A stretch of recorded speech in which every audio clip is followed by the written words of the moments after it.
Voilà, donc on va tester le modèle en 640 par 640. Donc je vais commencer par initialiser ma caméra et je vais charger le carnet suivi objet. Et du coup, je vais vérifier que j'ai que ça en mémoire. Oui, donc je vais relancer tout ça. Et ici, j'ai juste du coup, je sais pas si c'est enregistré, j'ai mis ici le lien, oui, vers mon engine 640 par 640 NMS 04 avec le score de 0,4. Je vais vérifier que c'est le bon. Oui, voilà. Donc ça, c'est mon engine TensorRT avec 0,4. Cette fois-ci, comme il traite des images de 640 par 640, je vais capturer des images avec ma caméra en 1024 par 768. Je vais les afficher en 640 par 640. Je vais lui dire que mon modèle gère des images de 640 par 640.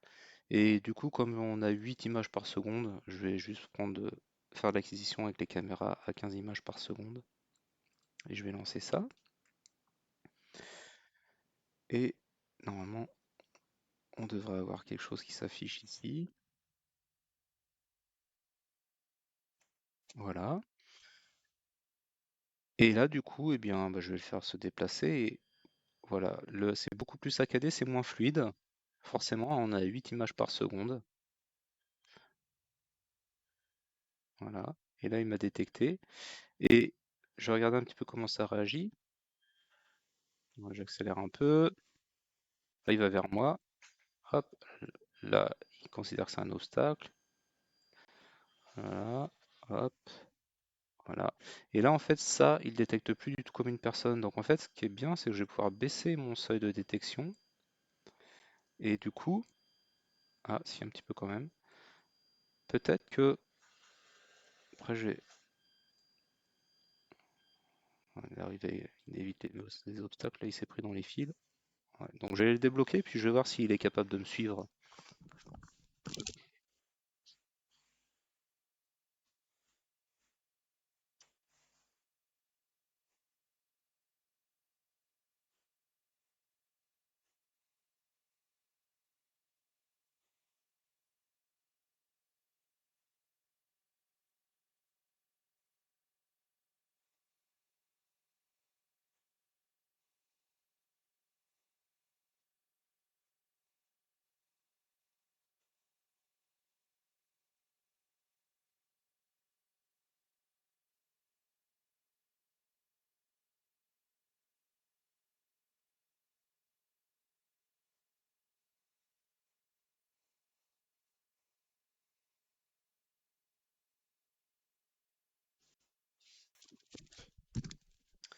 Voilà, donc ça marche pas mal. Bon, après, il y a des moments où il y a un loupé parce que je sors de son champ de vision et il n'est pas assez réactif pour capturer ma présence. Mais je trouve que c'est peut-être un petit peu mieux que les autres modèles qu'on avait, malgré le fait que ça soit plus saccadé. Bon, je vous laisse essayer tout ça. Et puis, il y a plein d'autres modèles qui existent, hein, vous pouvez en essayer d'autres euh, et voir si ça fonctionne bien, puis essayer de changer les objets également.